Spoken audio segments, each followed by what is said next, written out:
Now take a look at this. We'll return to the mailable class. And if I scroll down, we'll still load a view, but I want to use Markdown this time. So I will change it to Markdown.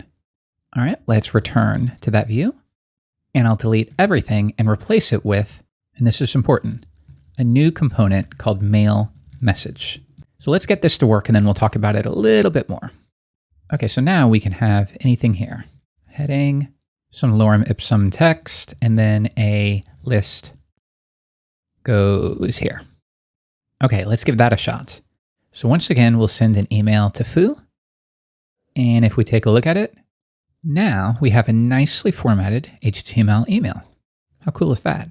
And if you take a look at the HTML source, you have all the inline styles like you would expect for any HTML email. Okay, before we move on, a couple gotchas. So one thing you might fall into, don't indent anything within this view if you're using Markdown. So for example, if I were to indent that and we give it another shot,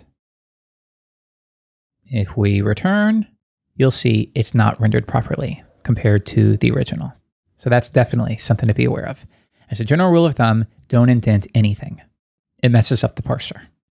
Okay, what else? There's also other components you can create. So for example, maybe we want a call to action.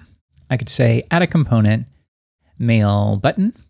The URL will be anywhere you want it to go. Let's just have it go to Laracast or something like that. But you could have it go back to your website, likely maybe to a specific page to confirm something. Here we can say visit Laracast, and then we end the component like any other blade directive. Now, real quick, you might be curious about this syntax here. When you call component, think of it as the same way as loading a view. So when you would say load a view called welcome, it's the same format here. But when you see this, the 2 colons signal that we're actually loading a view within a vendor dependency. So it's not going to be in your own resources views directory. It's actually going to be in the vendor directory. And in fact, if you want to take a look at that, here's Laravel. Let's find mail. There it is right there. Let's expand this. Mail, resources, views, HTML. And then sure enough, there is the button view that we're loading. Okay, so it's just a convention to designate where the partial is being loaded. All right, but anyways, let's give this a shot. One more time, send an email to foo. And if we return to Mailtrap, here's our email. And now you have a nice call to action button that sends you to Laracast. So what's really nice about this is, especially for developers, if you don't want to, you don't have to worry about designing and formatting your emails, which is always a big pain. But now one thing, you'll see the heading at the top says Laravel, but ideally we want it to be our own website. So that's just pulling from your application name. So if you go into your config directory into the app file, notice that by default the app name is set to Laravel, but you can override that to anything you want. So let's do that now from our environment file. And we can just do this right here at the top. The app name will be your website, Laracast in my case, but whatever you want. So now, one more time, we send an email to foo. And if we switch back, you'll now see Laracast as the heading. All right, so now just a few more things and then we'll call it a day.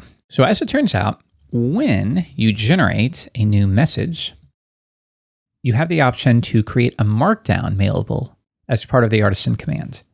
So let's give it a shot. PHP artisan make mail, and then we'll pass that Markdown flag EC, and we'll specify a path to where we want a Markdown template to be placed. So I could say emails.contact. Okay, so now if we switch back, you should have 2 new files. First, in your at mail directory, you have the same thing again. However, if you scroll down, now it automatically populates the Markdown method, whereas before it would use the view method. Okay, and next in your resources views directory, because we specified a path to where we want this Markdown template to go, it created the file and it gave you a starting boilerplate. So let's switch to that. We'll get rid of this for a moment. We'll switch back to contact controller. And now we're going to load the contact mailable instead. Like so. All right, let's give it a shot. So now one more time, send an email to foo. And if we switch back, here is the template you would get. So now at this point, simply tweak it however you need to. If it's to confirm an email or reset a password or notify the user of some change to their account, update the body and fire off the email. Very cool. So the last tip I have for you relates to customizing your emails. It's very possible that you want the colors and the layout to match your branding. So in these situations, we effectively want to publish the assets to our own local project so that we can modify and tweak them on our own. So this is true for any package. You use a vendor publish command. And if we take a look at the help here, you'll see it allows us to publish assets from a vendor package into our main project directory, into your resources directory. Now you can either publish all of them for all packages, or you can specify a specific tag. And when you need to determine the tag, just check the documentation. Usually it'll be on GitHub for the package. In the case of mail, you could just look for Laravel mailable. And let's see right here, sending mail. And here's the section on Markdown mailables, customizing the components. And there you go. It wants you to publish the assets, and the tag is called Laravel mail. So let's do that now. PHP Artisan vendor publish, but only the assets for that package. Okay, so now you'll see it physically copies the views to your own resources views vendor directory. So now whenever you send an email, it'll read from your local template here. All right, let's tweak it a little bit. We'll go back to our project and the resources views. You now have a vendor directory, and there are the Markdown templates. Okay, so in our case, if we go to button, and there it is. Okay, so you can tweak the structure however you want, and you can also visit the themes section, and this contains all the CSS that will be inlined into your email. So let's find the button class, all right? And you can see we have button blue, button green. This is kind of like Twitter bootstrap formatting. So let's switch back and say we're going to change this to a default of green. All right, let's do it again. Send an email to foo. And now if we switch back, you'll see the button is green instead. And the same thing is going to be true for about the header section.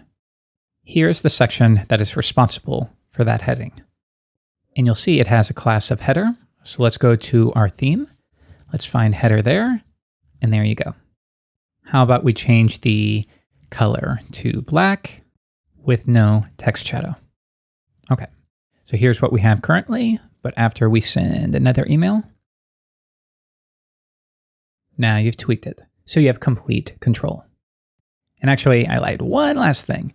So we're tweaking the default theme, but you may not want to do that. You may want to create your own theme. So let's create a new file here, and we'll call it laracast.css. And I'm going to paste in the whole thing there. That way I can tweak it however I need to. So let's say, just to be clear, header A is going to have a color of orange, just to make it instantly clear that we're reading from this new theme. Okay, so now we can tell Laravel that we want to use this theme by opening our config mail, and let's look for theme. There it is. Here's the Markdown settings, and again, you'll notice the theme is default. That basically corresponds to the CSS file name. So we'll change it to Laracast, and now we're using our custom theme. And you can even swap out the themes on the fly as you send your email. Just check the documentation for that. All right, so our last attempt, we come back, and now you'll see it's using our wonderful green and orange theme, which I highly recommend. But yeah, that's basically all you need to know about Markdown mailables.